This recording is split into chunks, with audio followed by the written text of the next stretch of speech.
Bonjour, bienvenue à tous. Un numéro de Délivrez-nous un peu spécial aujourd'hui puisque nous sommes à Erennes à l'occasion des 3e rencontres autour du livre organisées par l'association À tout lire. Dans un instant, nous rencontrerons son président, Philippe Poirel, ainsi que l'un des auteurs invités ici, Philippe Lacoche, qui nous parlera de son actualité littéraire. Philippe Poirel, bonjour. Vous êtes président de l'association À tout lire qui organise les rencontres autour du livre d'Erennes. Alors l'association a été créée en 2001, par qui et pourquoi? Alors l'association a été créée en 2001 par moi-même et un groupe de collaborateurs qui avaient pour objectif de diffuser le livre dans la région, en fait, sur le secteur d'Erennes dans un premier temps, en fait, et de rapprocher les jeunes lecteurs du livre. Et notre objectif, c'était de proposer des animations autour du livre tout au long de l'année, avec chaque année un temps fort. Alors quel type d'animation proposez-vous justement au long de l'année? Alors ce qu'on proposait à l'origine, c'était essentiellement des moments contes, des après-midi contes ou des journées grands jeux autour de la lecture et de l'écriture. À ce moment-là, on donnait à lire, on lisait aux enfants, on leur donnait à écrire et on écrivait avec eux un certain nombre de textes qui étaient ensuite valorisés au cours de ces rencontres que nous organisons tous les 2 ans. Quelles sont les personnes qui font vivre l'association? Est-ce que ce sont des bénévoles? Est-ce que ce sont des enseignants? Alors ce sont des bénévoles, des enseignants en partie, effectivement, qui sont aussi convaincus que le livre est important et tout ce qui se passe autour du livre est important, évidemment, et d'où l'idée de continuer à proposer des activités. Et depuis le début de la création de l'association, les activités ont bien entendu évolué. Aujourd'hui, on a développé un pôle théâtral en fait très important, avec une compagnie d'ailleurs de théâtrale d'Amiens, l'Élixir, et un animateur intervenant professionnel qui est David Beaucousin, qui est professeur d'art dramatique au Centre dramatique d'Amiens, et qui vient toutes les semaines proposer à 3 groupes une activité théâtrale. Notre objectif, c'est d'amener par tous les chemins à l'écriture et à la lecture. Pour l'année 2009, on a eu des rencontres de théâtre, et notamment l'aboutissement des ateliers théâtre de l'année. Et nous avons restitué les productions des enfants sur un week-end complet. Le samedi après-midi, où les enfants de l'atelier David Beaucousin, ce qu'on avait appelé l'atelier Oups, a restitué 2 productions de 40 minutes chacune. Et le dimanche, nous avions proposé la restitution de 2 autres ateliers théâtre. Et l'association a aussi, tout au long de cette année, permis à une troupe de théâtre de s'installer sur Erennes. Elle s'appelle, aujourd'hui, elle est maintenant autonome, elle s'appelle Tout à Trac. Et la troupe Tout à Trac a présenté cette année 2 spectacles. Nous travaillons régulièrement en relais avec la bibliothèque médiathèque d'Erennes. Et pour cette manifestation, 3e rencontre autour du livre, on s'est étendu au territoire de la communauté de communes sud-ouest amiénois et justement nous avons travaillé avec toutes les bibliothèques médiathèques du territoire. Les bibliothèques sont aujourd'hui en réseau, les associations existent autour des bibliothèques et on a aujourd'hui tout intérêt à travailler de plus en plus ensemble et d'élargir le réseau des bibliothèques au réseau des associations qui travaillent sur le livre.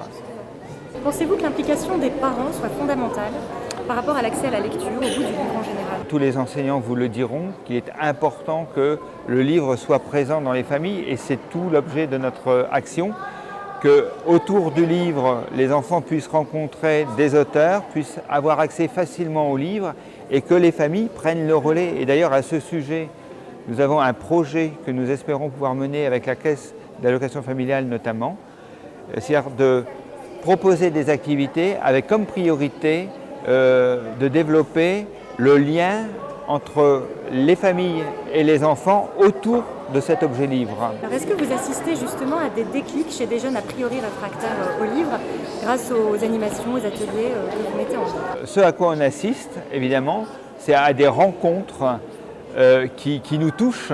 Chaque activité a une spécificité qui peut accrocher l'enfant vers la lecture.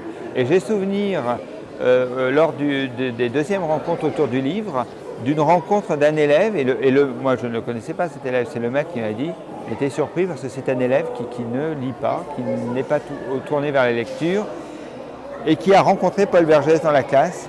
Et il a suivi Paul Vergès sur le salon pour le rencontrer, discuter avec lui, prendre ses livres, lire ses livres. Dernièrement, cette année, nous avons organisé dans le cadre de cette semaine ce qu'on appelait un goûter poétique.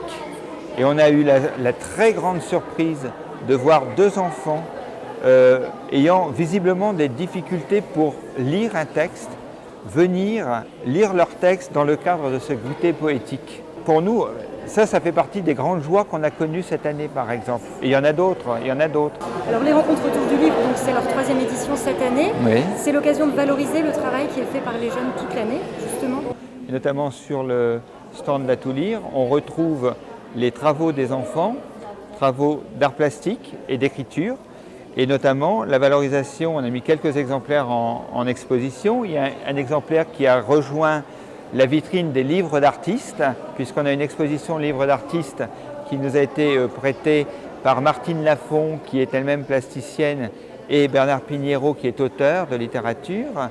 Et on a valorisé au travers de cette journée l'excellent travail qui a été réalisé tout le mercredi par une dizaine d'enfants qui ont participé à un atelier création de livres d'artistes.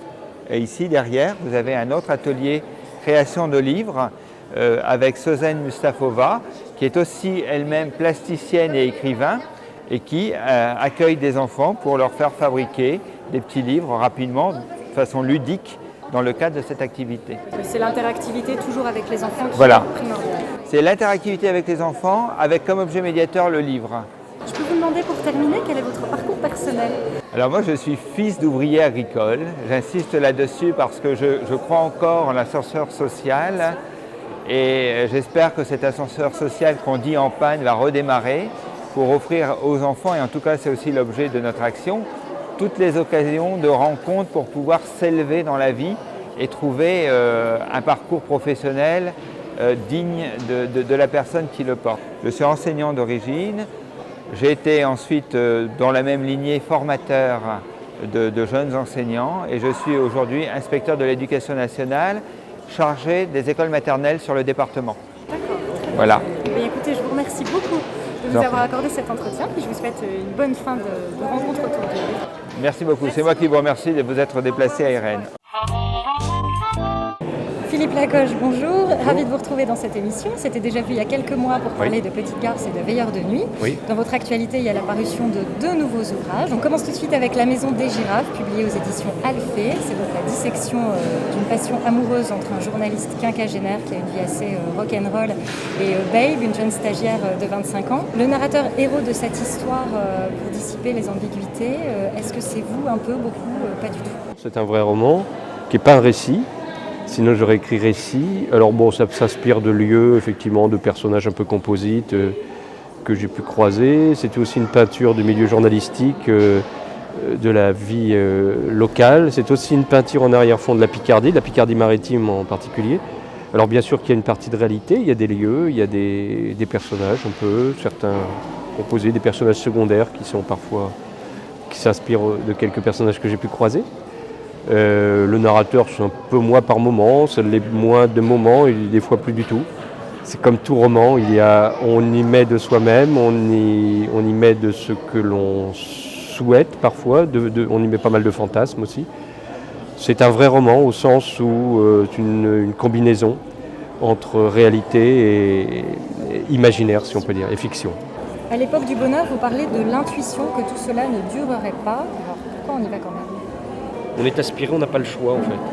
On n'a pas vraiment le choix, on se laisse happer et on se laisse aspirer. C'est une sorte de siphon un peu la passion. Dans passion, il y a pathos, il y a pathologie, il y a quelque chose de quasiment maladif. Il y a le côté de souffrance inéluctable qui est au bout de tout ça. Alors justement, la rupture imposée par Babe est à la mesure du tourbillon. Vous parlez d'une violence inouïe le 1er mai 2004 quand cette histoire se termine. Pour le héros, ça se règle plus ou moins à coup de Prozac, Lexomil, alcool. Est-ce qu'on peut quand même se relever d'une passion qui se termine comme ça? Alors dans le livre, c'est dit à demi-mot, le narrateur se relèvera, mais retrouvera-t-il une passion? Ça on ne le sait pas, peut-être. Peut-être qu'il retrouvera une autre passion. En tout cas, oui, je pense qu'il se relève. On peut toujours se relever, bien sûr. Mais il faut avoir beaucoup de courage, beaucoup de dignité, beaucoup de force. Et tout a éclaté, explosé, comme une bouteille de champagne qui éclate contre le flanc d'un cargo. Vous avez le sens de la formule dans cet ouvrage. Par exemple, à un moment, vous vous qualifiez avec un collègue de freluquer aussi marteau qu'un troupeau de staliniens enfaussillés jusqu'au trognon. C'est quelque chose que vous travaillez beaucoup, c'est complètement spontané. Et c'est mon métier de journaliste qui m'aide beaucoup. Et je suis parolier aussi. Et j'aime bien les formules. Faut pas en abuser, mais oui, celle-ci en l'occurrence, elle est venue un peu naturellement. Alors, à un moment dans le livre, le narrateur imagine ce qu'un député de sa connaissance peut penser de lui. Donc, je cite, une sorte de poète presque quinquagénaire, broyé par un divorce, souvent alcoolisé, recyclé dans le convoyage de poulettes, hédoniste mélancolique, coureur de jupons, collectionneur de strings, dandy panette et mal rasé, ami des livres et des chats, chef de plus rien du tout. C'est un portrait au vitriol quand même. Oui, c'est un portrait à la fois au vitriol, concession. mais sans concession, c'est vrai. J'ai à la fois un peu de compassion et de la tendresse aussi pour le narrateur, pour mon personnage principal. Je ne fais pas de cadeau non plus. Là, en l'occurrence, c'est vrai qu'on pourrait penser qu'il n'y a pas de cadeau, mais c'est un peu ça quand même. C'est vrai que je crois qu'il faut être le romancier, enfin en tout cas dans mes romans, le romancier est un peu omniscient. C'est-à-dire qu'il décide, il tire les ficelles, etc. Et il ne faut pas qu'il soit trop finalement connivant, c'est trop Il faut être lucide sur son Ouais, personnage. voilà, il faut être lucide par rapport à ses personnages, il faut par moments les souffletter un peu, les gifler, voire leur donner quelques coups par moment si cela est nécessaire. Et là, en l'occurrence, c'était le cas. Au moment de sa rencontre avec Babe, le narrateur a conscience de vivre un moment extraordinaire, je le cite, la passion qui vous fiche le feu au ventre, qui vous rend dingue, obsédé, à l'opposé du bonheur tiède et fade, tranquille, tapissé de raison, le bonheur qui pue la pantoufle tiède et le pyjama d'une semaine. Il n'y a pas de juste milieu entre la pantoufle et la passion qui dévore. Là, c'est un roman, comme je le disais, donc j'ai forcé un peu le trait, bien sûr. C'est un peu caricatural par moments, et bon, cette phrase correspond à une réalité, mais elle est sûrement excessive, comme la passion du reste. Et je pense qu'il y a effectivement des états intermédiaires, mais la passion, dans tout ce qu'elle a de beau, de jouissif et de terrible, effectivement, n'a rien à voir avec la tranquillité d'un bonheur qui peut être aussi confortable, qui peut être agréable, je ne dis pas le contraire, mais qui n'a rien à voir avec cette espèce de délire fou qui est quasi pathologique que représente la passion. On continue sur le thème de l'amour, mais avec un tout autre ouvrage, dans un tout autre style. Pour la Picardie, pamphlet sentimental aux éditions des Équateurs. Ce livre est votre réaction par rapport au fameux rapport de la commission Balladur qui envisageait une éventuelle suppression, un démantèlement en tout cas, de la région picarde. Alors, vous dites dans La Maison des Girafes que vous êtes adepte, ou votre héros est adepte de l'aquabonisme. Alors là, on est complètement à l'opposé parce que le pamphlet, c'est du combat. Bien sûr, c'est un combat, oui. C'est-à-dire que quand j'ai eu vent de ce projet de démantèlement de la Picardie, mon sang de Picard n'a fait qu'un tour. Je ne suis pas picardisant au sens où militant de la Picardie. Je ne pratique pas la langue, ou très peu, je la comprends un peu, mais j'ai beaucoup de respect, j'ai beaucoup d'amis qui sont picardisants, c'est quelque chose qui m'intéresse néanmoins. Et la Picardie surtout, je me sens viscéralement picard, j'ai travaillé dans les 3 départements, j'ai toujours vécu ici, c'est une région que j'aime profondément, sincèrement, avec ses qualités et ses défauts. J'ai trouvé ça assez cruel par rapport à une région qui a beaucoup souffert, qui a été martyrisée, qui a été broyée, qui a été envahie de très nombreuses fois, qui a donné c'est une terre qui est gorgée de sang. Et je crois qui a beaucoup donné à la France en même temps, qui a toujours été fidèle, extrêmement une terre patriote, très fidèle à la France, et la France lui ferait un très mauvais tour en voulant la démanteler. Sur la Picardie, vous écrivez, c'est sa diversité qui fait sa force. Votre livre aborde justement des domaines très variés, la religion, la géographie, la littérature. Oui. Vous voulez que le livre soit le reflet de cette diversité ? C'est une région qui est effectivement faite de constellation de petits pays, en quelque sorte, et mais cette constellation forme un tout cohérent. C'est ce que j'essaye d'expliquer dans le livre.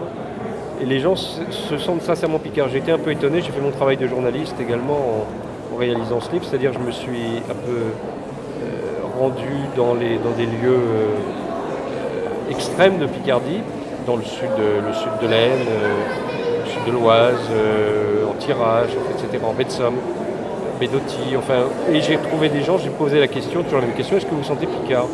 Je me disais, bon, les gens vont peut-être pas forcément se sentir picard, et effectivement, tous, unanimement, j'ai pas triché, quoi. Ils se sentaient tous vraiment foncièrement picards et assez ulcérés par ce projet.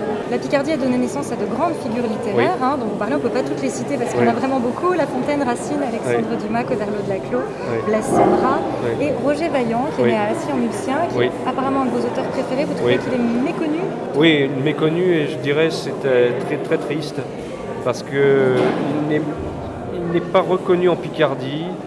Le centenaire de sa naissance n'a même pas été commémoré.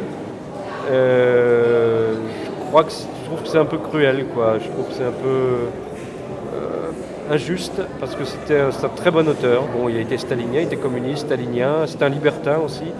Donc la gauche s'en méfie énormément.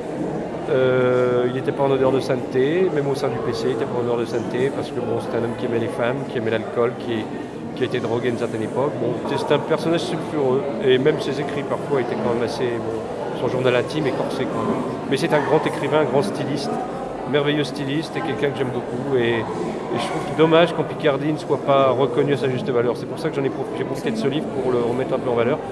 De même à Reims, où il habitait très longtemps, 283 avenue de Lan à Reims, sa maison existe toujours. Là est né l'un des mouvements parallèles au surréalisme qui a contribué à faire éclore le surréalisme, qui est le grand jeu avec Roger Gilbert Lecomte, avec René Daumal, avec des gens comme ça, Minet, enfin, etc., des auteurs, des poètes, et bien sûr Vaillant. Et cette maison, il n'y a aucune plaque sur cette maison. Là, on n'est pas en Picardie, on est en Champagne, là, à Reims. Et je trouve ça aussi un peu cruel, quoi. Alors vous ne donnez pas dans le politiquement correct de ce livre. Quand vous évoquez par exemple les chasseurs à la hutte de la baie de Somme, n'hésitez pas à parler de leur sagesse face aux protecteurs doctrinaires de l'environnement. Il faut rappeler en effet que ces chasseurs prennent soin de la nature. Bien sûr, j'ai longuement travaillé en baie de Somme, enfin à Abbeville, j'étais journaliste là-bas, je les ai rencontrés comme partout. Il y a des gens adorables, des gens intelligents, mais il y a des gros cons, disons-le, comme partout, comme chez les journalistes, comme dans tout, comme en politique. Voilà. Je veux dire, pourquoi cette espèce de dédain qu'on a par rapport aux chasseurs et aux pêcheurs? Moi-même, je suis pêcheur, je ne suis pas chasseur, mais je m'entends très bien avec certains chasseurs qui sont des gens raisonnables, qui travaillent pour l'environnement, qui effectivement ont leur passion, qui est une passion issue de la République, il faut s'en souvenir. Il y a toute une partie de l'intelligentsia de gauche qui devrait s'en souvenir, quoi, qui a tort de mépriser ce loisir qui peut être fait de façon raisonnée et raisonnable. Et c'est le cas de certains. Vous évoquez la fondation du Courrier Picard également à la Libération en 1944, sous forme de SCOP, Société Coopérative Ouvrière de Production par des résistants de tous bords. Et vous réveillez une anecdote, une rencontre avec le général Leclerc, que vous pouvez raconter Alors là, c'est mon confrère Jacques Béal qui évoque ça dans un très beau livre qu'il a fait sur le Courrier Picard. Jacques Béal qui est souvent présent dans ce livre, qui est un excellent confrère, grand reporter au Courrier Picard, et qui parle très bien de cette rencontre, qui détaille très bien cette rencontre entre des journalistes du Courrier, dont Collet, qui était l'un des... Georges-Louis Collet, qui était l'un des fondateurs du Courrier, premier rédacteur en chef du Courrier Picard, qui se rendent à Tailly pour rencontrer Leclerc. Et c'est quelque chose, un moment très fort, effectivement. Alors est-ce que finalement vous ne pensez pas que ce rapport Balladur aura eu quand même du bon, en ce qu'il aura permis une mobilisation solidaire et générale des Picards et un vrai questionnement sur l'identité Picard? Un vrai questionnement sur l'identité Picard, vous avez tout à fait raison. Et c'est vrai que cette mobilisation est belle, puisque l'association qui a fédéré la pétition a des milliers de signatures. Les Picards ont réagi très vite, de tous bords, du reste de toute option politique, toute option religieuse, philosophique. On n'a pas envie d'être démantelé, on est Picard et on a envie de rester Picard et je trouve ça très très bien. Voilà, et ça aura permis de faire naître des livres comme le vôtre pour la Picardie, aux éditions des Équateurs et je rappelle la Maison des Girafes aux éditions Alphée. Merci beaucoup. Merci à vous. Merci à vous. Au revoir. Au revoir. Ce Délivrez-nous ARN est terminé. Merci beaucoup de nous avoir suivis. On se retrouve très bientôt sur TV Amiens.